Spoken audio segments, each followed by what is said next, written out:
ಲೋಕದ ಚೇಷ್ಟೆಗೆ ರವಿ ಬೀಜವಾದಂತೆ ಕರ್ಣಂಗಳ ಚೇಷ್ಟೆಗೆ ಮನವೇ ಬೀಜ.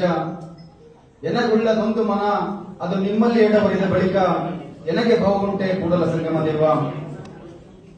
ಈ ಶ್ರಾವಣ ಸಂಜೆಯ ಸುಂದರವಾಗಿರ್ತಕ್ಕಂತಹ ಸಮಾರಂಭದ ದಿವ್ಯ ಸಾನ್ನಿಧ್ಯವನ್ನು ವಹಿಸಿರುವಂತಹ ಪರಮ ಪೂಜ್ಯರು ಹಾಗೂ ನಾವು ಬಹುಮುಖ್ಯವಾಗಿ ಸ್ಮರಿಸಿಕೊಳ್ಳುವಂತಹ ಪರಮ ದಯಾಳುಗಳು, ಪರಮ ಪೂಜ್ಯರು ಈ ನಾಡಿನ ಸಹಸ್ರಾರು ಜನರ ಬದುಕಿಗೆ ಜ್ಞಾನ ದೀಪಿಕೆಯ ಮೂಲಕ ಬದುಕನ್ನು ಹಸನು ಮಾಡಿರುವಂತಹ ಲಿಂಗೈಕ್ಯ ಪರಮ ಪೂಜ್ಯ ಚಂದ್ರಮೌಳೇಶ್ವರ ಶಿವಾಚಾರ್ಯ ಮಹಾಸ್ವಾಮಿಗಳ ಕರ್ತೃಗತ್ತಿಗೆ ನನ್ನ ಅನಂತ ದಂಡವತ್ ಪ್ರಣಾಮಗಳನ್ನು ಅರ್ಪಿಸುತ್ತಾ ಈ ಕಾರ್ಯಕ್ರಮದ ದಿವ್ಯ ಸಾನ್ನಿಧ್ಯವನ್ನು ವಹಿಸಿರುವಂತಹ ಮತ್ತು ಶ್ರೀಮಠದ ಭಕ್ತರು ಯಾವತ್ತೂ ಸದ್ಭಾವನೆ, ಸದ್ಭಕ್ತಿ, ಸಂಸ್ಕಾರದ ಮೂಲಕ ಈ ನಾಡನ್ನ ಕಟ್ಟಬೇಕನ್ನುವಂತಹ ಆಶಯದೊಂದಿಗೆ ಯಾವತ್ತೂ ಕಾರ್ಯೋನ್ಮುಖರಾಗಿರುವಂತಹ ಶ್ರೀ ಶಟಸ್ಥಳ ಬ್ರಹ್ಮಿ ವರಸದ್ವಜಾತ್ಯ ಶಿವಾಚಾರ್ಯ ಮಹಾಸ್ವಾಮಿಗಳ ಪಾದಾರ ವೃಂದಗಳಿಗೆ ನನ್ನ ಭಕ್ತಿಪೂರ್ವಕ ನಮಸ್ಕಾರಗಳನ್ನು ಅರ್ಪಿಸುತ್ತಾ ಅದೇ ರೀತಿ ಕಾರ್ಯಕ್ರಮದಲ್ಲಿ ಅಧ್ಯಕ್ಷತೆ ವಹಿಸಿರುವಂತಹ ಶ್ರೀ ಮಾನಿಪುರ ಚನ್ನವೀರ ಶಿವಯೋಗಿಗಳು ಜಂಗಮ ಕ್ಷೇತ್ರ ಲಿಂಗನಾಯಕನಹಳ್ಳಿ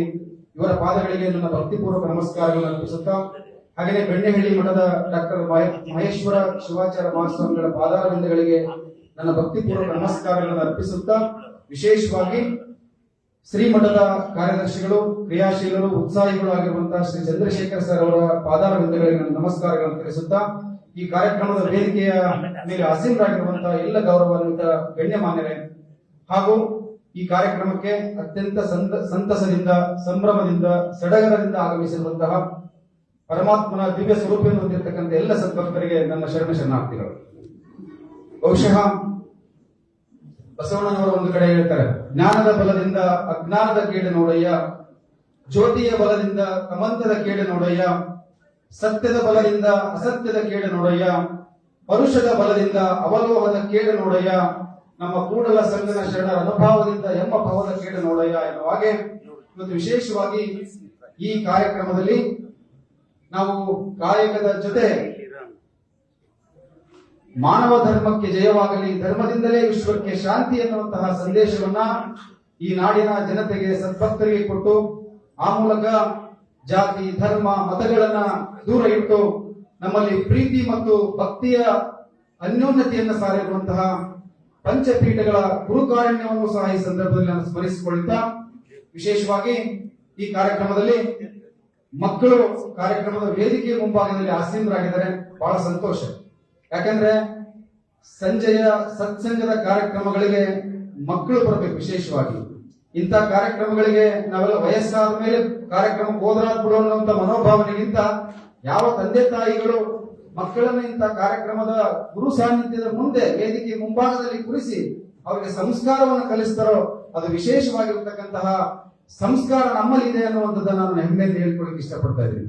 ವಿಶೇಷವಾಗಿ ಈ ಕಾರ್ಯಕ್ರಮದಲ್ಲಿ ನಾವು ಮಕ್ಕಳನ್ನ ಈ ಕಾರ್ಯಕ್ರಮಕ್ಕೆ ತಯಾರಿ ಮಾಡೋದ್ರ ಜೊತೆಗೆ ನಾವೇನ್ ಹೇಳ್ತೀವಿ, ನೀಟ್ ಎಕ್ಸಾಮ್ ತಯಾರಿ ಮಾಡೋದಲ್ಲ, ನೀಟಾಗಿ ಒಂದು ಸಂಸ್ಕಾರಯುತ ಬದುಕನ್ನ, ಆಧ್ಯಾತ್ಮಿಕ ಬದುಕನ್ನ ಮಕ್ಕಳಿಗೆ ಕಲ್ಪಿಸಿಕೊಟ್ರೆ ಅವ್ರು ಮುಂದೆ ಭವಿಷ್ಯದಲ್ಲಿ ಉತ್ತಮ ನಾಗರಿಕರಾಗ್ತಾರೆ, ತನ್ನ ಕುಟುಂಬವನ್ನು ನೋಡ್ಕೊಳ್ತಾರೆ, ತಂದೆ ತಾಯಿಯನ್ನ ವೃದ್ಧಾಶ್ರಮಕ್ಕೆ ಸೇರಿಸದೆ ಮನೆಗೆ ರತ್ನವಾಗಿ ಬದುಕ್ತಾರೆ ಅನ್ನುವಂಥದ್ದನ್ನು ನಾನು ಬಹಳ ಸ್ಮರಿಸಿಕೊಳ್ಬೇಕಾಗ್ತದೆ.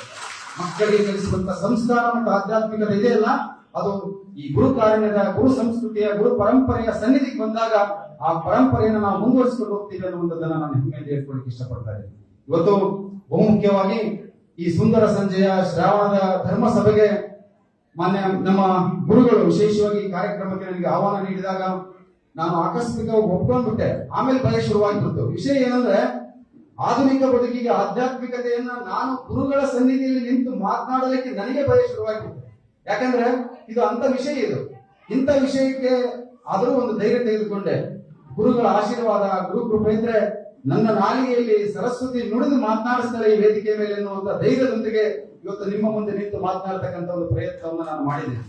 ಸುವರ್ಣಬಿಂದು ರಕ್ಷೋಭ್ಯ ಸರ್ವವಾಗೀಶ್ವರೇಶ್ವರ ಮಹಾರಥೋ ಮಹಾಗರ್ತೋ ಮಹಾಭೂತೋ ಮಹಾನಿಧಿ ಅಂತ ಗೀತೆಯಲ್ಲಿಯೂ ಸಹ ಹೇಳ್ತಾರೆ.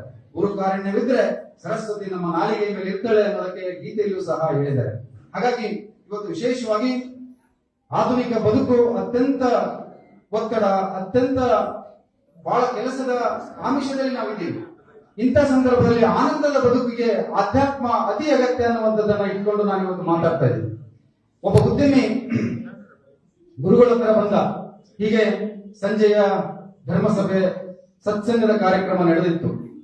ಆತನ ಬದುಕಿನಲ್ಲಿ ತುಂಬಾ ಒತ್ತಡದಲ್ಲಿದ್ದ, ಆತಂಕದಲ್ಲಿ ಇದ್ದ.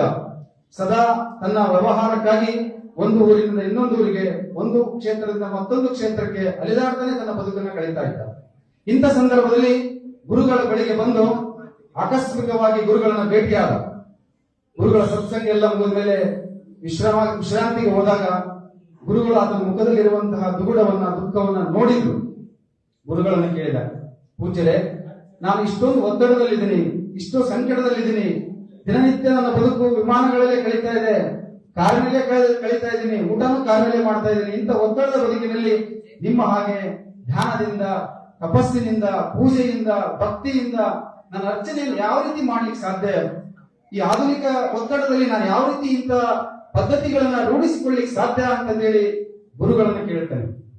ಅವಾಗ ಗುರುಗಳು ಹೇಳ್ತಾರೆ, ಕಂಡ ಭಕ್ತರಿಗೆ ಕೈ ಮುಗಿಯುವಾತನೇ ಭಕ್ತ, ಕಂಡ ಭಕ್ತರಿಗೆ ಕೈ ಮುಗಿಯುವಾತನೇ ಭಕ್ತ, ಮೃದು ವಚನಗಳೇ ಸಕಲ ತಪಂಗಳೆಯ, ಸದಾ ವಿನಯವೇ ಸದಾಶಿವನೊಲಿಮೆಯ, ಕೂಡಲ ಸಂಗಮದಂತೊಲ್ಲ ನಲ್ಲನಯ್ಯ ಅಂತ ಹೇಳ್ತಾರೆ. ಅಂದ್ರೆ ನೀನು ಮಾಡಬೇಕಾಗಿದ್ದೇನೂ ಅಲ್ಲ, ಹಿಮಾಲಯಕ್ಕೆ ಹೋಗಿ ತಪಸ್ ಮಾಡಬೇಕಾಗಿಲ್ಲ, ದಿನವಿಡೀ ಕುಳಿತು ಪೂಜೆ ಮಾಡಬೇಕಾಗಿಲ್ಲ. ಇಂಥ ಸತ್ಸಂಗ ಕಾರ್ಯಕ್ರಮ, ಇಂಥ ಧರ್ಮ ಸಭೆಗಳಿಗೆ ಬಂದು ಈ ಭಕ್ತರನ್ನು ಬಂದಿದರಲ್ಲ, ಕಂಡ ಭಕ್ತರನ್ನು ಕಂಡು ಕೈ ಮುಗಿಯುವಾತನೇ ಭಕ್ತ. ಇಲ್ಲಿ ಬಂದು ಇಂಥ ಸದ್ಭಕ್ತರಿಗೆ ನೀನು ಕೈ ಮುಗಿದೆ ಅಂದ್ರೆ ಆ ಪುಣ್ಯ ಎಲ್ಲ ನಿನಗೆ ಸೇರ್ತದೆ, ಅಷ್ಟು ಸಾಕು ಮಾಡ ನೀನು ಅಂತಕ್ಕಂಥ ಮಾತನ್ನು ಗುರುಗಳು ಹೇಳಿದ್ರು. ಬಹುಶಃ ಯಾಕೆ ಈ ಮಾತನ್ನು ಹೇಳಿದ್ರು ಅಂದ್ರೆ, ನಮಗೆ ಕನಕದಾಸರು ತಿರುಪತಿಗೆ ಹೋಗಿರ್ತಾರೆ. ಕಾಗಿನೆಲೆಯಿಂದ ತಿರುಪತಿಗೆ ಹೋದಾಗ ಅವರು ತಿರುಪತಿಯಲ್ಲಿ 3 ದಿನ ಕಳೀತಾರೆ. ಕನಕದಾಸ ವೆಂಕಟೇಶ್ವರನ ದರ್ಶನ ಆಗೋದಿಲ್ಲ. ಅವರು ದೇವರಿಗೆ ವಿಮುಖವಾಗಿ, ದೇವರಿಗೆ ವಿರುದ್ಧ ದಿಕ್ಕಿನಲ್ಲಿ ಕುಳಿತು ದೇವರನ್ನ ಧ್ಯಾನಿಸ್ತಿರ್ತಾರೆ. ಆಗ ವೆಂಕಟೇಶ್ವರ ಅವರ ಅರ್ಚಕರಿಗೆ ಕನಸಿನಲ್ಲಿ ಬಂದು ಹೇಳ್ತಾನಂತೆ, ನನ್ನೊಬ್ಬ ಭಕ್ತ ಬಂದಿದ್ದಾನೆ ಕಾಗಿನೆಲೆಯಿಂದ, ಆತ ನನ್ನ ಕಡೆ ಮುಖ ಮಾಡ್ಕೊಂಡಿಲ್ಲ,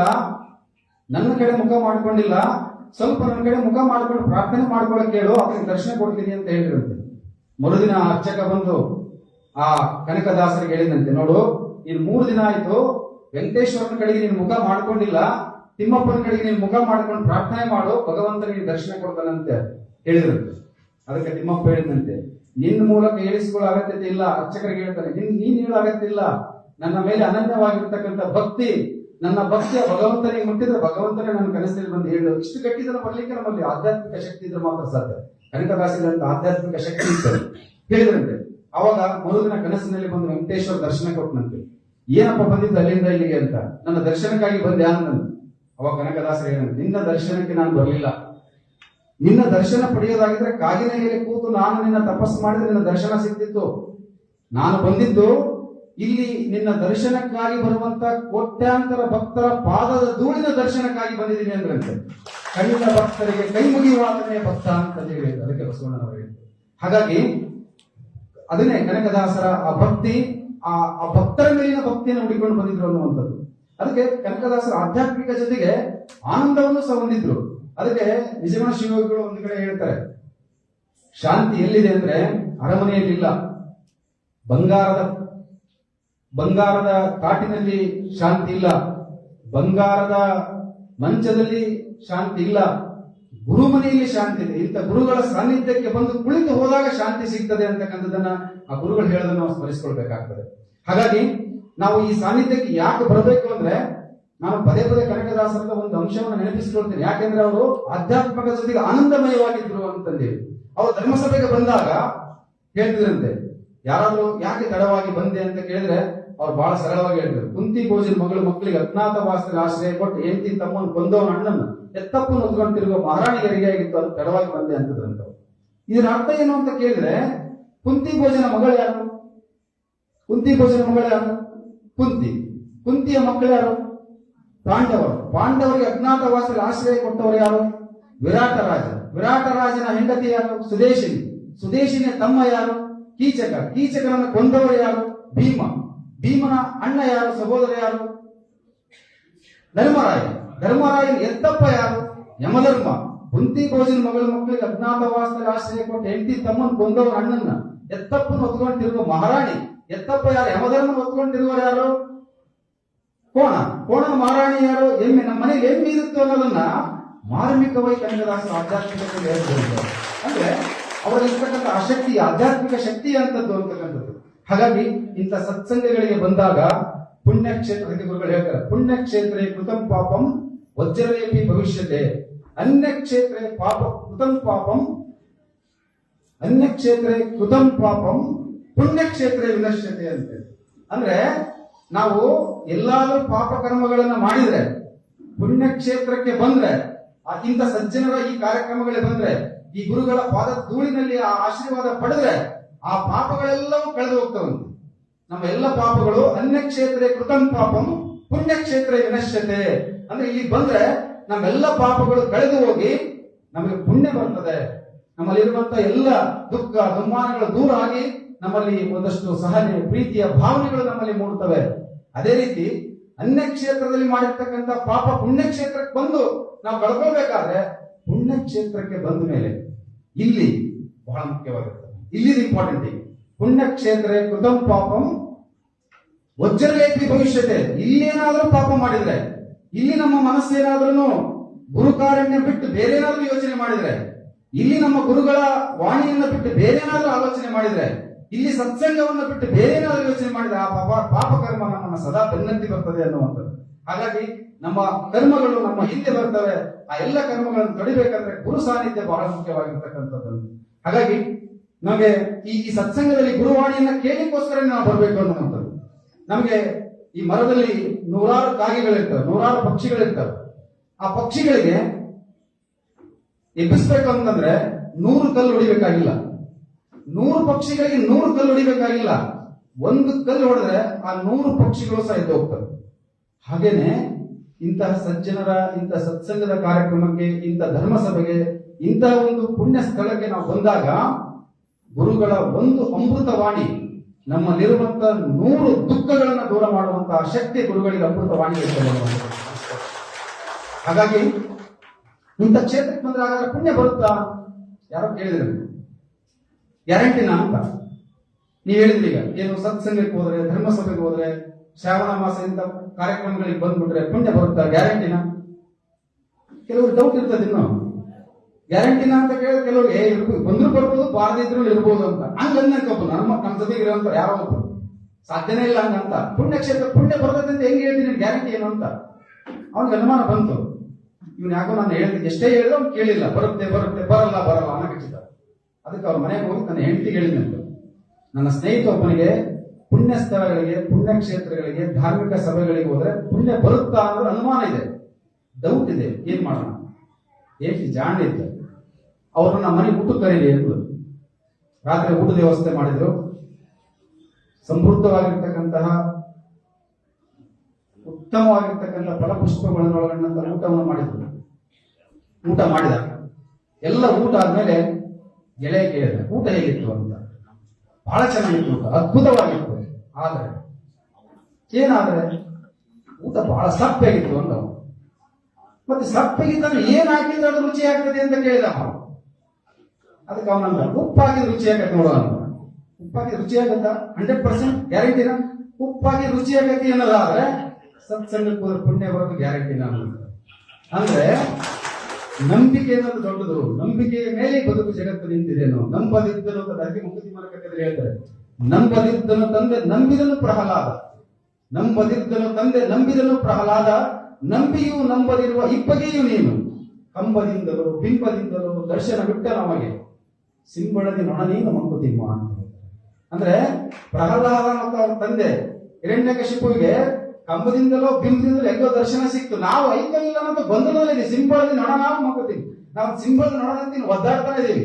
ದೇವರು ಇದಾನೋ ಇಲ್ಲೋ, ಈ ಆಧ್ಯಾತ್ಮಿಕತೆ ಶಕ್ತಿ ಐತೋ ಇಲ್ಲೋ, ಇದರಿಂದ ನಾವು ಬದಲಾಗ್ತಾವೋ ಇಲ್ಲೋ, ಇದು ಸಂಸ್ಕಾರ ಕಲಿಸ್ತದೆ ಇಲ್ಲೋ, ಇದು ನಮ್ಮಲ್ಲಿ ಇನ್ನೊಂದಷ್ಟು ಬದಲಾವಣೆ, ನಮ್ಮ ಜಗತ್ತಿಗೆ ಬದಲಾವಣೆ, ಇನ್ನು ಗೊಂದಲದಲ್ಲೇ ಬದುಕ್ತಾ ಇದೀವಿ ಅನ್ನುವಂಥದ್ದನ್ನ ಕಗ್ಗದಲ್ಲಿ ಬಹಳ ಚಂದವಾಗಿ ಹೇಳ್ತಾರೆ.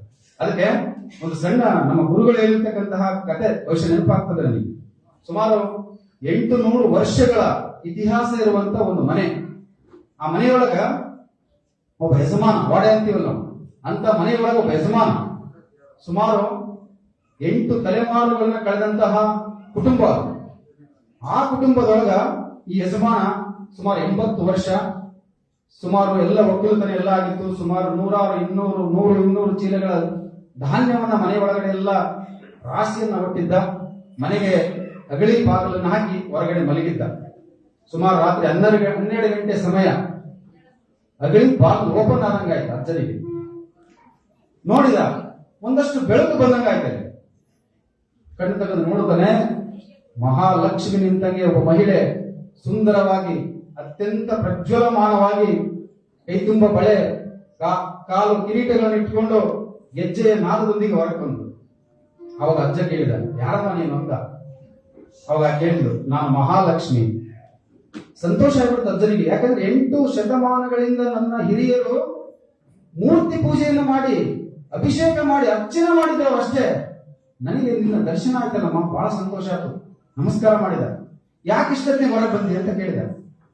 ಸಾಕು, ನನಗೆ ಇಲ್ಲಿ ಸಾಕನ್ನಿಸ್ತು. 8 ತಲೆಮಾರುಗಳಲ್ಲಿ ನಿಮ್ಗೆ ಶ್ರೀಮಂತಿಕೆಯನ್ನು ಕೊಟ್ಟಿದ್ದೀನಿ, ಇನ್ನೊಂದು ಮನೆತನವನ್ನು ಉದ್ಧಾರ ಮಾಡ್ಬೇಕಲ್ಲ, ಅದು ಕೊಟ್ಟಿನಿ ಅಂದ್ಲು. ಕಣ್ಣಲ್ಲಿ ನೀರು ಬಂತು ಅಜ್ಜನಿಗೆ. 8 ತಲೆಮಾರು ಆದ್ಮೇಲೆ ನಾನು ಈ ಸಂಪತ್ತನ್ನು ಕಳೆದ್ರೆ ನನಗೆ ಅವಮಾನ ಆಗ್ತದೆ ಅಂತೇಳಿ ದುಃಖಿತನಾಗಿ ಕಣ್ಣೀರಾಗ್ತಾ ಇದ್ದ. ಅವಾಗ ಮಹಾಲಕ್ಷ್ಮಿ ಅಂದ್ಲು, ಏನ್ ಚಿಂತೆ ಮಾಡ್ಬೇಡ, ನಿಮ್ಗೇನ್ ಹೊರ ಬೇಕು ಹೇಳು, ಎಲ್ಲ ಕೊಟ್ಟೋಕಿನಿ ಅಂದ್ಲು. ಹಂಗಾರೆ ಒಂದು ಕೆಲಸ ಮಾಡು, ನನ್ನ ಮಕ್ಕಳಿದ್ದಾರೆ, ನಾಳೆ ಬೆಳಿಗ್ಗೆ ಅವರೆಲ್ಲ ಎದ್ದ ಮೇಲೆ ಅವ್ರ ಜೊತೆ ಒಂದಷ್ಟು ಕುತ್ಕೊಂಡು ಚರ್ಚೆ ಮಾಡಿ ನಿನಗೆ ಬಂದು ಹೇಳ್ತೀನಿ ಅಂದ ಅಜ್ಜ. ಮರುದಿನ ಬೆಳಕರಿತ್ತು. ಅಜ್ಜನ ಮುಖದಲ್ಲಿ ದುಃಖ, ಚಿಂತೆ ಇತ್ತು. ಯಾಕಂದ್ರೆ ಮಹಾಲಕ್ಷ್ಮಿ ಮನೆ ಬಿಟ್ಟು ಹೋಗ್ತಿದ್ದಾಳೆ ಅಂತ. ಎಲ್ಲರೂ ಕೂತರು, ಎಲ್ಲ ಸ್ವಸ್ಥರನ್ನ ಮಕ್ಕಳನ್ನ ಕೂರಿಸಿಕೊಂಡು ಕೇಳಿದ, ಹೀಗೆ ನಮ್ಮ ಕುಟುಂಬದಿಂದ ಮಹಾಲಕ್ಷ್ಮಿ ಹೋಗ್ತಿದ್ದಾಳೆ, ನಾವೊಂದು ವರ ಕೇಳಿದಾಳೆ, ಏನ್ ಕೇಳೋಣ ಹೇಳ್ರಿ ಅಂತ ಕುಂದಿರ್ಸ್ಕೊಂಡು. ನಮ್ಮ ಕೇಳಿದ್ರೆ ಏನ್ ಹೇಳ್ಬೇಕು ಅಂತ ನಮಗ್ ಗೊತ್ತು. ಅವ್ರನ್ನ ಕುಂದಿರ್ಸ್ಕೊಂಡು ಕೇಳಿದ. ಅಜ್ಜ ಕೇಳಿದ, ಮೊದಲನೇ ಮಗ ಅಂದ, ಒಂದು 1000 ಎಕರೆ ಜಮೀನ್ ಕೇಳ್ಬಿಡ, ನಮ್ಗೆ 10 ತಲೆಮಾರು ಕುತ್ಕೊಂಡು ಉಣ್ಣಂಗ ಅಂದ. ಎರಡನೇ ಮಗ ಅಂದ, ಒಂದು 5 ಕಬ್ಬಿನ ಫ್ಯಾಕ್ಟ್ರಿ ಕೇಳಿಬಿಡ, ತುಂಬಾ ಚಂದ ಶ್ರೀಮಂತವಾಗಿ ಬದುಕಬಹುದು ಅಂದ. ಮೂರನೇ ಮಗ ಕೇಳಿದ, ಒಂದು 5 MLA, ಒಂದು 5 MP ಕೇಳ್ಬಿಡೋಣ, ಎಲ್ಲರೂ ಸುಖವಾಗಿರ್ಬೋದು ಅಂದ. 4ನೇ ಮಗ ಕೇಳಿದ, ಒಂದು ಟನ್ ಬಂಗಾರ ಕೇಳ್ಬಿಡೋಣ, ಒಂದು 100 ತಲೆಮಾರ ಏನಾಗೋದಿಲ್ಲ ಅಂತ. 5ನೇ ಮಗನ ಸೊಸೆಯನ್ನ ಕರೆದ ಅಜ್ಜ, ಅಮ್ಮ ನೀನೇನ್ ಕೇಳ್ದಿ ಅಂದ. ಅದಕ್ಕೆ ಆ ತಾಯಿ ಹೇಳಿದ್ದಾರೆ, ನಾನು ಚಿಕ್ಕವಳು, ಎಲ್ಲರೂ ದೊಡ್ಡವರು ಕೇಳಿದರೆ ನನಗೆ ಯಾವ ಸಂಪತ್ತು ಬೇಡ, ಆ ಭಗವಂತನಲ್ಲಿ ಅನನ್ಯವಾಗಿರ್ತಕ್ಕಂಥ ಭಕ್ತಿಯನ್ನಿಟ್ಟು ಪೂಜಿಸ್ತಕ್ಕಂಥ ವರವನ್ನು ಕೇಳ ತಾಯಿ ಹತ್ರ ಅಂದಂತೆ. ನನಗೆ ಬೇರೇನು ಬೇಡ, ನಾವೆಲ್ಲ ಕುಟುಂಬದವರು ಒಂದೆಡೆ ಕೂತು ಸಂತೋಷದಿಂದ ಉಂಡು ಪ್ರೀತಿಯನ್ನು ಹಂಚಿಕೊಳ್ತಕ್ಕಂಥ ಮನೋಭಾವನೆಯನ್ನು ಖಂಡಿಸುವಂತಂತೆ. ಅಂದಾಗ ಮಹಾಲಕ್ಷ್ಮಿ ಹಿಂದೆನೆ ನಿಂತಿದ್ದಂತೆ, ಕಣ್ಣಲ್ಲಿ ನೀರು ಬರ್ತಾ ಇತ್ತು.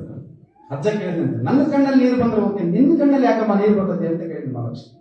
ಅವಾಗ ಹೇಳಿದ, ಈ ಮನೆಯೊಳಗೆ ಇನ್ನೂ ಒಂದಷ್ಟು ಭಕ್ತಿ ಇದೆ, ಇನ್ನೂ ಒಂದಷ್ಟು ಆಧ್ಯಾತ್ಮಿಕತೆ ಇದೆ, ಇನ್ನೂ ಒಂದಷ್ಟು ದಾನ ಧರ್ಮದ ಮನೋಭಾವನೆ ಇದೆ, ಪ್ರೀತಿ ಇದೆ. ನಾನು ಈ ಕುಟುಂಬದಲ್ಲಿ ಇನ್ನಷ್ಟು ದಿನಗಳ ಕಾಲ ನೆಲೆಸ್ತೀನಿ ಅಂತ ಹೇಳಿದಂತೆ. ಎಲ್ಲಿ ಪ್ರೀತಿ ಇದೆನೋ, ಎಲ್ಲಿ ಗೌರವ ಇದೆನೋ, ಎಲ್ಲಿ ಕಾರುಣ್ಯ ಇದೆಯೋ ಅಲ್ಲಿ ನಾನು ಇರ್ತೀನಿ ಅನ್ನುವಂಥದ್ದನ್ನ ಭಗವಂತನೂ ಸಹ ತೋರಿಸಿಕೊಟ್ಟಿದ್ದಾನೆ ಅನ್ನುವಂಥದ್ದನ್ನ ಗುರುಗಳ ಕಥೆಗಳಲ್ಲೂ ಸಹ ನಾವು ಕೇಳ್ತಾ ಇದ್ದೇವೆ. ಹಾಗಾಗಿ ಈ ಪ್ರಶ್ನೆಯನ್ನ ಅರ್ಜುನನು ಸಹ ಕೃಷ್ಣನನ್ನ ಕೇಳ್ತಾರೆ. ಈ ಯುದ್ಧ ನಡೀತಕ್ಕಂಥ ಸಂದರ್ಭದಲ್ಲಿ, ಕುರುಕ್ಷೇತ್ರ ಮಹಾಸಂಗ್ರಾಮ ನಡೀತಕ್ಕಂಥ ಸಂದರ್ಭದಲ್ಲೇ ಕೇಳ್ತಾನೆ, ಒತ್ತಡದಲ್ಲೇ ಕೇಳ್ತಾನೆ, ಈ ಬದುಕನ್ನ ಕಳೆಯೋದು ಹೇಗೆ, ಆಧ್ಯಾತ್ಮಿಕವಾಗಿ ಬದುಕೋದು ಹೇಗೆ, ಸಂತಸದಿಂದ ಬದುಕೋದು ಹೇಗೆ, ಪ್ರಸನ್ನ ಚಿತ್ತನಾಗಿ ಬದುಕೋದು ಹೇಗೆ. ಬಹುಶಃ ನಮಗೆ ಗುರುಗಳು ಕೂತಿದ್ದಾರೆ, ಅವರೆಷ್ಟೇ ಒತ್ತಡದಲ್ಲಿರಲಿ, ದಿನವಿಡೀ ಎಷ್ಟೇ ಕಾರ್ಯದಲ್ಲಿರಲಿ, ಅವರ ಮುಖದಲ್ಲಿನ ಪ್ರಸನ್ನತೆ ಎಂದೂ ಕಡಿಮೆ ಆಗಿರೋದಿಲ್ಲ. ಬೆಳಗಿಂದ ಸಂಜೆವರೆಗೆ ನೀವು ಹೀಗೆ ನೋಡಿ, ಆ ಮುಖದ ಪ್ರಸನ್ನತೆ ಎಂದೂ ಕಡಿಮೆ ಆಗಿಲ್ಲ, ಮಂದಸ್ಥತೆ ಎಂದೂ ಕಡಿಮೆ ಆಗಿಲ್ಲ. ಯಾಕಂದ್ರೆ ಅವರ ಮನಸ್ಸಿನಲ್ಲಿರ್ತಕ್ಕಂಥ ಪ್ರೀತಿ ಮತ್ತು ನಮ್ಮೆಲ್ಲ ಭಕ್ತರನ್ನು ಆರೈಸುವಂತಹ ಅವರ ಹೃದಯ ತುಂಬಿರ್ತಕ್ಕಂತಹ ಆ ವಾತ್ಸಲ್ಯ ಇದೆಯಲ್ಲ, ಅದು ಅವರ ಕಾರುಣ್ಯ ತಮ್ಮ ಮುಖದಲ್ಲಿ ತೋರಿಸ್ತಿರ್ತದೆ. ಹಾಗೆ ಕೃಷ್ಣ ಹೇಳ್ತಾನೆ ಅರ್ಜುನನಿಗೆ, ನಾ ಪ್ರವೃಷ ಪ್ರಿಯಂ ಪ್ರಾಪ್ಯಚ ನಾ ಉದ್ವಿಷೇತ್ ಪ್ರಾಪ್ಯಚ ಅಪ್ರಿಯಂ ನಾ ದ್ವೇಷ್ಟಿ ನಾ ಕಾಂಕ್ಷ ನಿರ್ದ್ವಂದ್ವತಃ ನಿತ್ಯ ಸನ್ಯಾಸಿ ಸನ್ಯಾಸಸ್ಥೋ ಮಹಾಭಾವೋ ದುಃಖಂ ಆಪ್ತಂ ಅಯೋಗತಃ ಅಂತ ಅರ್ಜುನನಿಗೆ ಕೃಷ್ಣ ಹೇಳ್ತಾನೆ. ಯಾಕೆ ಬದುಕಬೇಕು ನಾವು ಈ ಬದುಕಿನಲ್ಲಿ ಅಂತ. ನಾ ಪ್ರವೃಷ ಪ್ರಿಯವಾದ ವಸ್ತು ಸಿಕ್ಕಾಗ ನಾವು ಹಿಗ್ಗೋದು ಬೇಡ, ಅಪ್ರಿಯವಾದ ವಸ್ತು ಸಿಕ್ಕಾಗ ಕುಗ್ಗೋದು ಬೇಡ. ಎರಡನ್ನೂ ಸಮನಾಗಿ ಸ್ವೀಕರಿಸಿ ಈ ಬದುಕನ್ನ ಸುಂದರವಾಗಿ ಕಳೆಯುವಂತಹ ಮನೋಭಾವನೆಯನ್ನು ನಾವು ಬೆಳೆಸಿಕೊಳ್ಬೇಕಾಗಿದ್ದನ್ನ ಸನ್ಯಾಸ ಆಗೋದು ಬೇಡ. ನಾವು ಯಾವುದೇ ತಪಸ್ಸು ಮಾಡೋದು ಬೇಡ, ಪ್ರೀತಿಯಿಂದ ಬದುಕುವಂಥದ್ದು, ಯಾವುದೇ ಉದ್ವೇಗಕ್ಕೊಳಗಾಗುವಂತೆ ಬದುಕುವಂಥದ್ದು, ಯಾವುದೇ ಆವೇಶಕ್ಕೊಳಗಾಗದಂತೆ ಬದುಕುವಂಥದ್ದು, ಯಾವುದೇ ದ್ವೇಷ ಮತ್ಸರ ಅಸೂಯೆ ಇಂಥವೆಲ್ಲವುಗಳಿಂದ ದೂರ ಇದ್ದು ಬದುಕಿದ್ರೆ ಅದೇ ಸನ್ಯಾಸತ್ವ ಅಂತಕ್ಕಂಥದ್ದನ್ನು ಅರ್ಜುನನಿಗೆ ಹೇಳ್ತಾರೆ ಕೃಷ್ಣ. ಒಬ್ಬ ಸನ್ಯಾಸಿ ಗುಡಿಸಲಲ್ಲಿದ್ದ. ಒಬ್ಬ ರಾಜನ ಅರಮನೆಯಲ್ಲಿ ಕಳ್ಳತನ ಆಗ್ತದೆ. ಅದು ರತ್ನದ ಹಾರ. ಆ ಕಳ್ಳತನ ಆದ ತಕ್ಷಣನೇ ರಾಜಭಟರು ಸೈನಿಕರಿದಾರಲ್ಲ ಆ ಕಳ್ಳನ ಹುಡುಕೊಂಡು ಬರ್ತಾರೆ. ಹುಡುಕೊಂಡು ಬಂದಾಗ ಅವನ್ನೇನ್ ಸಿಕ್ಬಿಡ್ತಾನೆ ಬಿಡು ಅಂತೇಳಿ ಆ ರತ್ನದ ಹಾರವನ್ನ ಆ ಗುಡಿಸಲಿನೊಳಗೆ ಹೋಗ್ಬಿಡ್ತಾನೆ, ಆ ಸನ್ಯಾಸಿ ಗುಡಿಸಲಿಗೆ. ಆ ಭಟರ ಕಳ್ಳನೇ ಸನ್ಯಾಸಿ ಅಂತ ತಿಳ್ಕೊಂಡ್ಬಂದು ಆ ಸಂತನನ್ನ ರಾಜನ ನಿಲ್ಲಿಸ್ತಾರೆ. ರಾಜ ಕೇಳ್ತಾನೆ, ನಿನ್ ಬಗ್ಗೆ ಬಹಳ ಗೌರವ ಇತ್ತು ನನಗೆ, ಇಂಥ ಕಳ್ಳತನ ಮಾಡಿದೆ ನೀನು ಅಂತಾನೆ. ಸಂತ ಏನು ಮಾತನಾಡೋದಿಲ್ಲ. ನಿನಗೆ 10 ವರ್ಷ ಜೈಲು ಶಿಕ್ಷೆ ಅಂತ ಹೇಳ್ತಾನೆ. ಅವಾಗಲೂ ಸಂತ ಏನು ಮಾತನಾಡೋದಿಲ್ಲ. ಆತನಿಗೆ 10 ವರ್ಷ ಜೈಲು ಶಿಕ್ಷೆ ಆಗತ್ತೆ. ಸಂತನಿಗೆ, ಆ ಗುರುಗಳಿಗೆ 10 ವರ್ಷ ಆಗ್ತದೆ. 10 ವರ್ಷ ಆದ್ಮೇಲೆ ಕಳ್ಳನ ಮನಸ್ಸು ಬದಲಾಗ್ತದೆ. ಎಂತ ತಪ್ಪು ಮಾಡಿರುತ್ತೆ, ನನ್ನಿಂದಾಗಿ ಒಬ್ಬ ಗುರು, ಒಬ್ಬ ಸಂತ ಜೈಲಲ್ಲಿದ್ದಾನೆ ಅಂತ ಅನಿಸ್ತದೆ. ಆವಾಗ ಬಂದು ರಾಜನಲ್ಲಿ ಕ್ಷಮೆ ಕೇಳ್ತಾನೆ, ನಾನ್ ತಪ್ಪು ಮಾಡಿದ್ದು, ಆ ಗುರುವನ್ನು ಬಿಡ್ರಿ ಅಂತ ಹೇಳ್ತಾನೆ. ರಾಜನಿಗೂ ಸಹ ಪಾಪ ಬರ್ಕನೆ ಕಾಡ್ತದೆ. ಸಂತನ ಹತ್ರ ಬಂದು ಕೇಳ್ತಾನೆ, ನನ್ನನ್ನ ಕ್ಷಮಿಸ್ಬಿಡು, ನಿನ್ನ ತಪ್ಪಿಲ್ಲ, ನಿನ್ನ ಬಿಡ್ತಾ ಇದ್ದೀನಿ ಅಂತ. ಆ ಸಂತ ನಗ್ತಾನೆ ಹೇಳ್ತಾನಂತೆ, ನಾನು ಅರಮನೆಯಲ್ಲಿದ್ದಾಗಲೂ ಹೀಗೇನೆ, ಸೆರೆಮನೆಯಲ್ಲಿದ್ದಾಗಲೂ ಹೀಗೆ ನಗ್ಗಂತ ಇದ್ದೀನಿ, ಗುಡಿಸಲಿನಲ್ಲೇ ಇದ್ದಾಗಲೂ ನಗ್ಗಂತಾನೆ ಇದ್ದೀನಿ, ಈಗೂ ನಗ್ತಾ ಇದ್ದೀನಿ. ಬದಲಾಗಿರೋದು ಯಾರು? ಬದಲಾದದ್ದು ಯಾರು? ನೀವು. ಕಳ್ಳ ಬದಲಾದ, ನಿನ್ನ ಮನಸ್ಥಿತಿ ಬದಲಾಯಿತು. ನಾ ಪ್ರವೇಶ ಪ್ರಿಯಂ ಪ್ರಾಪ್ಯಜ ನಾ ಉದ್ವಿಜೆ ಪ್ರಾಪ್ಯಜ ಅಪ್ರಿಯಂ. ಹಾಗಾಗಿ ಭಗವದ್ಗೀತೆಯಲ್ಲೂ ಸಹ ಈ ಆಧ್ಯಾತ್ಮಿಕ ಶಕ್ತಿಯ ಬಗ್ಗೆ ಅತ್ಯಂತ ಸುಂದರವಾಗಿ ಮಾರ್ಮಿಕವಾಗಿ ಹೇಳಿರ್ತಕ್ಕಂಥದನ್ನ ನಾವು ಸ್ಮರಿಸಿಕೊಳ್ಬೇಕಾಗ್ತದೆ. ಹಾಗಾಗಿ ನಮ್ಮ ಬದುಕಿನಲ್ಲಿ ಈ ದೇಹಕ್ಕೆ ಏನು ಬೇಕಾಗಿಲ್ಲ, ಸುಂದರವಾಗಿರ್ತಕ್ಕಂತಹ ಮನಸ್ಸಿಗೆ ಒಂದಷ್ಟು ಒಳ್ಳೆಯ ವಿಚಾರಗಳು, ಈ ದೇಹಕ್ಕೆ ಒಂದಷ್ಟು ಒಳ್ಳೆಯ ಆಹಾರ, ಇವೆರಡನ್ನೂ ಕೊಟ್ರೆ ಬದುಕು ಸಂಸ್ಕಾರಯುತವಾಗಿರ್ತದೆ ಅನ್ನುವಂಥದ್ದು. ಯಾಕೆ ಈ ಮಾತನ್ನು ಹೇಳಿದೆ ಅಂತಂದ್ರೆ, ಪಾರಮಾರ್ಥದ ಕಡೆ ಬದುಕನ್ನು ಕಟ್ಟಬೇಕು ಅಂದ್ರೆ, ಈಗ ನಾವು ಫೋಟೋ ತೆಗಿಬೇಕಾದ್ರೆ ನೋಡ್ತೀವಿ, ಎಲ್ಲ ಫೋಟೋ ಸೆಷನ್ ಕರೆಕ್ಟ್ ಐತೆ ಅಂದಾಗ ಅವ್ನು ಹಿಂಗಂತ ಡನ್ ಅಂತ ಫೋಟೋಗ್ರಾಫರ್ ಸರಿ ಇದೆ ಅಂತ ಅರ್ಥ. ನಾವು ಈ ಬದುಕನ್ನ ಚೆಂದಾಗಿ ನಿರ್ಮಾಣ ಮಾಡಿಕೊಂಡು ಕಟ್ಕೊಂಡು ಒಂದು ಸಂಸ್ಕಾರದ ಬದುಕನ್ನ ಕಳೆದು ಆಧ್ಯಾತ್ಮಿಕ ನೆಲೆಗಟ್ಟಿನಲ್ಲಿ ಬದುಕಿ ಪ್ರೀತಿ, ವಿಶ್ವಾಸ, ಮಾನವೀಯತೆ ಎಲ್ಲರನ್ನ ಪ್ರೀತಿಸುವಂತಹ ಮನಸ್ಥಿತಿಯನ್ನು ಬೆಳೆಸಿಕೊಂಡು ನಾವು ಬಂದಾಗ ಆ ಭಗವಂತ ಲಾಸ್ಟ್ ನಮ್ಮನ್ನು ಕರ್ಕೋತಾನಲ್ಲ, ಡನ್, ತುಂಬಾ ಚೆನ್ನಾಗಿ ಕೆಲಸ ಮಾಡಿ ಬಂದಿದೆಯಾ ಅಂತ ಅನ್ನಂಗ್ ಬದುಕಿ ಹೋಗ್ಬೇಕು ಅನ್ನುವಂಥದ್ದನ್ನ ನಮ್ಮ ಸಂಸ್ಕೃತಿಯಲ್ಲಿ ಸಹ ಇರುತ್ತೆ. ಹಾಗಾಗಿ ನಾವು ಹುಟ್ಟಿದಾಗ ಯಾರು ನಮ್ಮನ್ನು ಎತ್ಕೊಂಡ್ರು ಅಂತ ಗೊತ್ತಿಲ್ಲ. ಸುರನೇಕ್ ಸರ್, ಯಾರು ನಮ್ಮನ್ನು ಎತ್ಕೊಂಡ್ರು ಅಂತ ನಮಗೆ ಗೊತ್ತಿಲ್ಲ. ಡಾಕ್ಟರ್ ಎತ್ತಿದ್ರು, ನರ್ಸ್ ಎತ್ತಿದ್ರು, ಯಾರು ನಮ್ಗೆ ಗೊತ್ತಿಲ್ಲ. ಸತ್ತಾಗ ನಮ್ಮನ್ನು ಯಾರು ಓಡ್ತಾರ ಅಂತಾನು ಗೊತ್ತಿಲ್ಲ. ಸತ್ತಾಗ ನಮ್ಮನ್ನು ಯಾರು ಒತ್ಕೊಂತಾರ ಅಂತ ಗೊತ್ತಿಲ್ಲ. ಆದ್ರೆ ಎತ್ಕೊಳ್ಳುವ ಮತ್ತು ಒತ್ಕೊಳ್ಳುವ ಮುನ್ನ ಮಧ್ಯಕ್ಕೆ ಏನಿದೆಯಲ್ಲ, ಏನನ್ನು ನಾವು ಅಪ್ಕೊಳ್ತೀವಿ ಅನ್ನುವಂಥದ್ದು ಬಹಳ ಮುಖ್ಯವಾಗಿರ್ತಕ್ಕಂಥ. ಅದೇ ಸಂಸ್ಕಾರ, ಅದೇ ಸಂಸ್ಕೃತಿ, ಅದೇ ಗುರುವಿನ ಬಗ್ಗೆ ಇರುವಂತಹ ಭಕ್ತಿ, ಅವುಗಳನ್ನು ಅಪ್ಪಿಕೊಂಡಾಗ ನಮ್ಮ ಬದುಕು ಸಾರ್ಥಕವಾಗ್ತದೆ ಅನ್ನುವಂಥದ್ದನ್ನ ನಾವೆಲ್ಲ ಧರ್ಮಗಳಲ್ಲೂ ಸಹ ಕೇಳ್ತಾ ಇದ್ದೀವಿ. ಅದಕ್ಕೆ ಕಬೀರದಾಸರವರು ಒಂದ್ ಕಡೆ ಸುಂದರವಾದ ಮಾತು ಹೇಳ್ತಾರೆ, ಜಗಮೆ ಹಂ ಪಾಯ್ದಾ ಹುಯೆ ಹಮ್ ರೋಯೆ ಜಗ ಹಸೆ ಐಸಿ ಕರ್ನಿ ಕರ್ ಚಲೆ. ಜಗಮೆ ಹಂ ಪಾಯ್ದಾ ಹುಯೆ ಹಮ್ ರೋಯೆ ಜಗ ಹಸೆ ಐಸಿ ಕರ್ನೆ ಕರ್ ಚಲೆ ಹಮ್ ಹಸೆ ಜಗರೋಯೆ ಚಾದ್ರಿಯ ಚೀನಿವೆ ಚಾದ್ರಿಯ. ಈ ಜಗತ್ತಿಗೆ ಬಂದಾಗ ನಾವು ಅಳ್ತಾ ಇದ್ವಿ, ನಮ್ಮನ್ನು ನೋಡಿ ಜಗತ್ತು ನಗ್ತಾ ಇತ್ತು. ಬಿಟ್ಟು ಹೋಗ್ಬೇಕಾದ್ರೆ ಜಗತ್ತು ನಮ್ಮನ್ನು ನೋಡಿ ಹೇಳಬೇಕಂತೆ, ನಮ್ಮ ಆತ್ಮ ಅದನ್ನು ಕಂಡು ನಗಬೇಕು ಅನ್ನುವಂಥದ್ದನ್ನ ಕಬೀರದಾಸರು ಬಹಳ ಸುಂದರವಾಗಿ ಹೇಳಿದ್ದಾರೆ. ಹಾಗಾಗಿ ಅದನ್ನೇ ಕಗ್ಗದಲ್ಲಿ ಹೇಳ್ತಾರೆ, ಇರುವ ಕೆಲಸವ ಮಾಡು ಕಿರಿದೆನದೆ ಮನ ಬಿಟ್ಟು ಕೈಗೆ ದೊರೆತದ ಪ್ರಸಾದವೆಂದುಂಡು ಗೊಣಗದಲೆ. ಇರುವ ಕೆಲಸವ ಮಾಡು ಕಿರಿದೆನದೆ ಮನ ಬಿಟ್ಟು ಕೈಗೆ ದೊರೆತದ ಪ್ರಸಾದವೆಂದುಂಡು ಗೊಣಗದಲೆ. ಭರಿಸು ಲೋಕದ ಬರುವ ಪಾರಮಾರ್ಥವ ಬಿಡದೆ ಕರೆ ಬರಲು ನೀ ಹೊರಡು ಮಂಕುತಿಮ್ಮ ಅಂತ ಹೇಳ್ತಾರೆ. ನಮ್ಮ ಕರೆ ಯಾವತ್ತು ಬರ್ತದೋ ಆವತ್ತು ನಾವೆಲ್ಲ ನಮ್ಮ ಕಾರ್ಯಗಳನ್ನು ಮುಗಿಸಿ ನಗನಗುತ್ತಾ ಸಂತೋಷವಾಗಿ ಬದುಕನ್ನು ಬಿಟ್ಟು ಕೊಡುವಂತಹ ಒಂದು ಮನೋಭಾವನೆಯನ್ನ, ಸದ್ಭಾವನೆಯನ್ನ ಬೆಳೆಸುವಂತದ್ದೇ ಇಂತಹ ಕಾರ್ಯಕ್ರಮಗಳು, ಇಂತಹ ಒಂದು ಸತ್ಸಂಗಗಳು ಅನ್ನುವಂಥದ್ದನ್ನ ನಾವು ಸ್ಮರಿಸಿಕೊಳ್ಬೇಕಾಗ್ತದೆ. ಆ ಹಿನ್ನೆಲೆಯಲ್ಲಿ ನಾವು ನೆನಪಿಸಿಕೊಳ್ಳೋದಾದ್ರೆ, ಮಣ್ಣಿಗೆ ಸಂಸ್ಕಾರವನ್ನು ಕೊಟ್ರೆ ಏನಾಗುತ್ತದೆ? ಮಣ್ಣಿಗೆ ಸಂಸ್ಕಾರವನ್ನು ಕೊಟ್ರೆ ಮಡಿಕೆ ಆಗ್ತದೆ. ಲೋಹಕ್ಕೆ ಸಂಸ್ಕಾರ ಕೊಟ್ರೆ ಆಭರಣ ಆಗ್ತದೆ. ಸಂಸ್ಕಾರ ಅನ್ನುವಂಥದ್ದು ಬದುಕಿಗೆ ಅತ್ಯಂತ ಅಮೂಲ್ಯವಾಗಿರ್ತದೆ. ನಾವೆಲ್ಲ ಎಷ್ಟು ಚೆನ್ನಾಗಿ ಕೂತಿದ್ದೀವಿ ಅಂದ್ರೆ ಅದು ನಮ್ಮ ಸಂಸ್ಕಾರ. ಗುರುಗಳ ಮುಂದೆ ನಾವು ಕೂರುವಂಥದ್ದು ಒಂದು ಸಂಸ್ಕಾರ, ಹೇಗೆ ಕೂರ್ಬೇಕು ಅನ್ನುವಂಥದ್ದು ಒಂದು ಸಂಸ್ಕಾರ. ಇಲ್ಲಿ ತೆಗೆದುಕೊಳ್ಳತಕ್ಕಂತಹ ಆ ಊಟ ಇದೆಲ್ಲ ಪ್ರಸಾದ ಅಂತ ಸ್ವೀಕರಿಸ್ತೇವಲ್ಲ, ಅದು ಒಂದು ಸಂಸ್ಕಾರ. ನಮ್ಮ ಮಾತು ಒಂದು ಸಂಸ್ಕಾರ, ನಮ್ಮ ನುಡಿ ಒಂದು ಸಂಸ್ಕಾರ. ಮಡಿಕೆಯ ಮಾಡುವಡೆ ಮಣ್ಣೆ ಮೊದಲು, ಮಡಿಕೆಯ ಮಾಡುವಡೆ ಮಣ್ಣೇ ಮೊದಲು, ತೊಡುಗೆಯ ಮಾಡುವಡೆ ಉಣ್ಣೆ ಮೊದಲು, ಶಿವಪಥವನ್ನು ನಡಿವಡೆ ಗುರುಪಥವೇ ಮೊದಲು, ಕೂಡಲ ಸಂಗನ ಶರಣರ ನಡಿವಡೆ ಶರಣರ ಸಂಘವೇ ಮೊದಲು ಅಂತಕ್ಕಂಥದ್ದು. ಅದಕ್ಕೆ ಶಿವಪದವನ್ನು ಅರಿವಡೆ ಗುರುಪದವೇ ಮೊದಲು, ಗುರುಪದವನ್ನು ಅರಿವಡೆ ಲಿಂಗವೇ ಮೊದಲು, ಲಿಂಗ ಪದವನ್ನು ಅರಿವಡೆ ಜಂಗಮವೇ ಮೊದಲು, ಜಂಗಮ ಪದವನ್ನು ಅರಿವಡೆ ಪ್ರಸಾದವೇ ಮೊದಲು, ಪ್ರಸಾದ ಪದವನ್ನು ಅರಿವಡೆ ಗುರುಗಳ ಕಾರುಣ್ಯವೇ ಮೊದಲು, ಕೂಡಲ ಸಂಗನ ಶರಣರ ನರಿವಡೆ ಶರಣರ ಸಂಘವೇ ಮೊದಲು ಅನ್ನುವಂಥದ್ದನ್ನ ನಾವು ಕೇಳ್ತಾ ಇದ್ದೀವಿ. ಅಂದ್ರೆ ಎಲ್ಲದಕ್ಕೂ ಮೊದಲು ಗುರು. ಆ ಗುರು ಕಾರುಣ್ಯ ಅನ್ನುವಂಥದ್ದು ನಮ್ಮ ಮೇಲಿದ್ರೆ ಈ ಜಗತ್ತಿನ ಯಾವ ಸಮಸ್ಯೆಗಳು ನಮ್ಮನ್ನು ತಗುವುದಿಲ್ಲ, ಯಾವ ಸಂಕಟಗಳು ನಮಗೆ ಬರೋದಿಲ್ಲ, ಯಾವುದೇ ನೋವುಗಳು ನಮಗೆ ಇರೋದಿಲ್ಲ, ಯಾವ ದುಃಖಗಳು ನಮಗೆ ಬರೋದಿಲ್ಲ ಅನ್ನುವಂಥದ್ದನ್ನ ಬಹಳ ಮಾರ್ಮಿಕವಾಗಿ ಎಲ್ಲ ಶಾಸ್ತ್ರಗಳಲ್ಲೂ ಸಹ ನಾವು ಕೇಳಿದ್ವಿ. ಬಹುಶಃ ನಾವು ನೆನಪಿಸಿಕೊಳ್ಬೇಕಾದ್ರೆ ನಾನು ಬಹಳ ಒಂದೇ ಒಂದು ಉದಾಹರಣೆ ಹೇಳ್ತೀನಿ. ಗುರು ನಾಗಲಿಂಗಜ್ಜನವರು ಅಂತ ಬಹುಶಃ ನೀವು ಕೇಳಿದ್ರಿ. ಈ ಗುರುಗಳು ನಮಗೆ ಪರೀಕ್ಷಾರ್ಥವಾಗಿ ಎರಡೇ ಸಂದರ್ಭದಲ್ಲಿ ನಮಗೆ ಬರೋದು. ಗುರುಗಳು ನಮಗೆ ದರ್ಶನ ಕೊಡೋದು ಎರಡು ಸಂದರ್ಭದಲ್ಲಿ. ಒಂದು ನಾವು ಅಹಂಕಾರದಲ್ಲಿದ್ದಾಗ, ಇನ್ನೊಂದು ಬಡತನದಲ್ಲಿದ್ದಾಗ. ಈ ಎರಡು ಸಂದರ್ಭದಲ್ಲಿದ್ದಾಗ ಗುರುಗಳು ನಮ್ಮನ್ನ ಭೇಟಿ ಮಾಡ್ತಾರೆ. ಅವಾಗ ಬಹಳ ಹುಷಾರಾಗಿರ್ಬೇಕು ನಾವು. ಅಹಂಕಾರದಲ್ಲಿದ್ದಾಗ ಮತ್ತು ಬಡತನದಲ್ಲಿದ್ದಾಗ.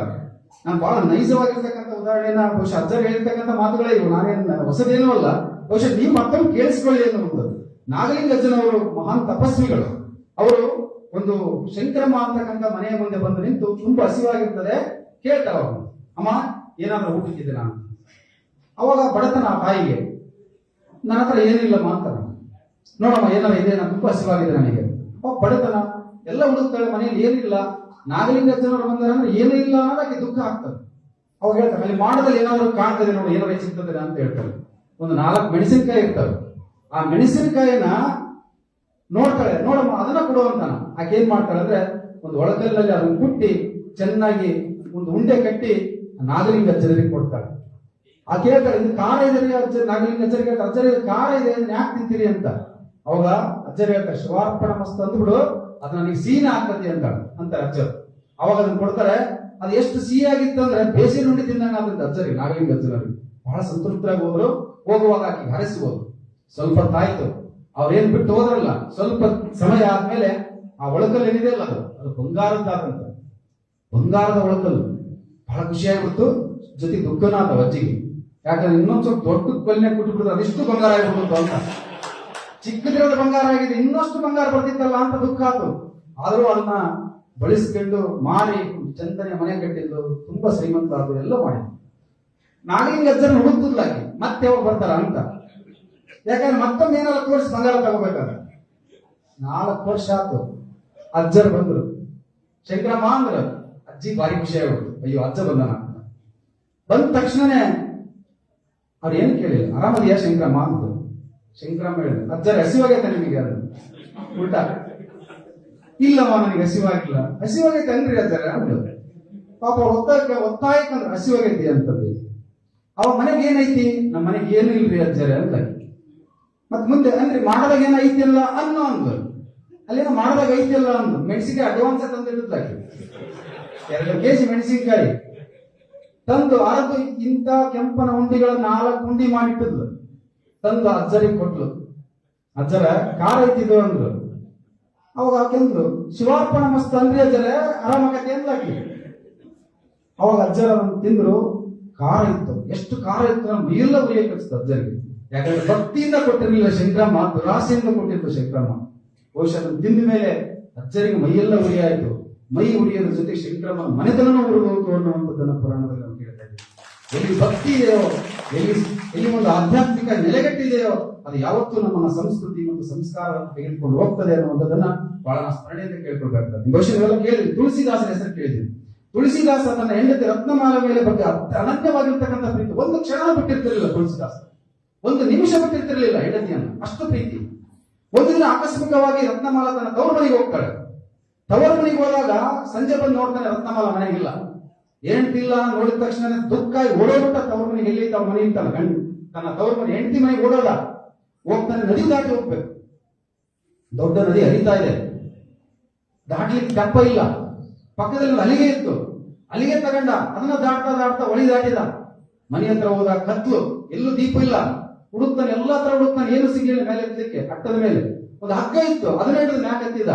ಮೈಯೆಲ್ಲ ತೋದಿದೆ, ತುಂಬಾ ಎಲ್ಲ ಗಾಬರಿ ಆಗ್ಬಿಟ್ಟಿದ್ದಾನೆ. ರತ್ನಮಾಲ ತುಳಸಿದಾಸನ್ ನೋಡಿ ಅಂತಾನೆ, ಇಷ್ಟೊಂದು ಗಾಬರಿಯಾಗಿ ಇಷ್ಟೊಂದು ಮೋಹದಿಂದ ನನ್ನ ಹತ್ರ ಬರೋದು ಏನಿತ್ತು? ಇಷ್ಟು ಧ್ಯಾನವನ್ನ ನೀನು ರಾಮನ ಮೇಲೆ ಮಾಡಿದ್ರೆ ನಿನ್ನ ಬದುಕು ಬದಲಾಗ್ತಿತ್ತು. ಇಲ್ಯಾಕೆ ನನ್ನ ಹತ್ರ ಬಂದೆ ನೀನು ಅಂದಾಕಿ. ಆ ಒಂದೇ ಒಂದು ಮಾತು ತುಳಸಿಯನ್ನು ರಾಮನತ್ತ ಒಲುವಾಗುವಂತೆ ಮಾಡುತ್ತೆ. ರಾಮನ ಬಗ್ಗೆ ಅಪಾರವಾಗಿರ್ತಕ್ಕಂಥ ಭಕ್ತಿಯನ್ನು ಬೆಳೆಸ್ತಾ ಅವನಿಗೆ. ಅದೇನು ಬಂದಿದ್ದಲ್ಲ, ಆ ನದಿಯನ್ನು ದಾಟಿದ್ನಲ್ಲ, ಅದು ಕಟ್ಟಿಗೆ ಅಲ್ಲ, ಶವ ಅಂತ. ಮನೆಯನ್ನು ಹಗ್ಗ ತಿಂದಲ್ಲ, ಅದು ಹಗ್ಗ ಅಲ್ಲ, ಹಾವು ಎಂತದು. ಅಂದ್ರೆ ಆತನಿಗೆ ಹಗ್ಗ ಹಾವು ಯಾವ ಕಬರ ಇರಲಿಲ್ಲ. ತನ್ನ ಹೆಂಡತಿಯ ಮೋಹದಿಂದ ಎಲ್ಲವನ್ನೂ ಮರೆತಿದ್ದ. ತನ್ನ ಹೆಂಡತಿಯ ಪ್ರೇರಣೆಯಿಂದ ರಾಮನ ಬಗ್ಗೆ ಅಪಾರವಾಗಿರ್ತಕ್ಕಂಥ ಪ್ರೀತಿಯನ್ನು ಬೆಳೆಸಿ ಆತ ತುಳಸಿ ದಾಸನಾದ ಅನ್ನುವಂಥದ್ದು. ಭಕ್ತಿಯಾಗಿರ್ತಕ್ಕಂಥ ಯೋಗವನ್ನು ಬೆಳೆಸಿಕೊಳ್ಳಿಕ್ಕೆ ನಾವೆಲ್ಲ ಇಂಥ ಆಧ್ಯಾತ್ಮಿಕ ಕೇಂದ್ರಗಳಿಗೆ ಬಂದಾಗ, ಪರಮ ಪೂಜ್ಯರ ಸನ್ನಿಧಿಗೆ ಬಂದಾಗ ನಮ್ಮ ಮನಸ್ಸು ಶಾಂತವಾಗಿರ್ತದೆ, ನಮ್ಮ ಹೃದಯದಲ್ಲಿ ಪ್ರೀತಿ ಇರ್ತದೆ, ಜಗತ್ತನ್ನ ಪ್ರೀತಿಸುವಂತ ಮನಸ್ಥಿತಿ ಬರ್ತದೆ. ದ್ವೇಷ, ಅಸೂಯೆ, ಮತ್ಸರಗಳು ನಮ್ಮಿಂದ ದೂರ ಆಗ್ತವೆ. ಜಾತಿ, ಮತ, ಧರ್ಮಗಳಿಂದ ನಾವು ದೂರ ಆಗ್ತೀವಿ. ಎಲ್ಲರನ್ನೂ ಪ್ರೀತಿಸಿ ಮಾನವನಾಗಿ ಹುಟ್ಟಿದೀವಿ, ಮನುಷ್ಯರಾಗಿ ಬದುಕಿ ಸಾಯಬೇಕು ಅನ್ನುವಂಥದ್ದನ್ನ ಜಗತ್ತಿಗೆ ಸಾರಿರ್ತಕ್ಕಂಥ ಎಲ್ಲ ಸಂದೇಶಗಳಿಂದಲೂ ಸಹ ನಾವು ಕಲಿಬೇಕಾಗಿದೆ. ಆ ಹಿನ್ನೆಲೆಯಲ್ಲಿ ಇವತ್ತು ನನಗೆ ವಿಶೇಷವಾಗಿ ಇಂಥ ಒಂದು ಕಾರ್ಯಕ್ರಮದಲ್ಲಿ ನನ್ನ ಸೌಭಾಗ್ಯ, ನನ್ನ ಪುಣ್ಯ, ಎನಿತು ಜನ್ಮದಲ್ಲಿ ಎನಿತು ಜೀವರಿಗೆ ಎನಿತು ನಾವು ಋಣಿಯೋ ಎಣಿಸಿ ನೋಡಿದರೆ ಬಾಳೆಂಬುದು ಋಣದ ರಕ್ತದ ಗಣಿಯುವನ್ನವಾಗೆ ಇವತ್ತು ಪರಮ ಪೂಜ್ಯರನ್ನು ನನಗೆ ಕರೆಸಿ ಒಂದಷ್ಟು 4 ನುಡಿಗಳನ್ನ ನಿಮ್ಮೆಲ್ಲರ ಮುಂದೆ ಪರಮ ಪೂಜ್ಯರ ಮುಂದೆ ಮಾತನಾಡ್ತಕ್ಕಂಥ ಸೌಭಾಗ್ಯವನ್ನು ಕಲಿಸಿದ್ದಾರೆ. ಪರಮ ಪೂಜ್ಯರ ದಿವ್ಯ ಸಾನ್ನಿಧ್ಯಕ್ಕೆ ಮತ್ತೊಮ್ಮೆ ಶಿರಸಾಷ್ಟಾಂಗ ನಮಸ್ಕಾರಗಳನ್ನು ಅರ್ಪಿಸುತ್ತಾ ನನಗೆ ಮಾತಾಡಲಿಕ್ಕೆ ಅವಕಾಶ ಕೊಟ್ಟ ತಮ್ಮೆಲ್ಲರಿಗೂ ಮತ್ತೊಮ್ಮೆ ಹೃತ್ಪೂರ್ವಕವಾಗಿರ್ತಕ್ಕಂಥ ಧನ್ಯವಾದಗಳು.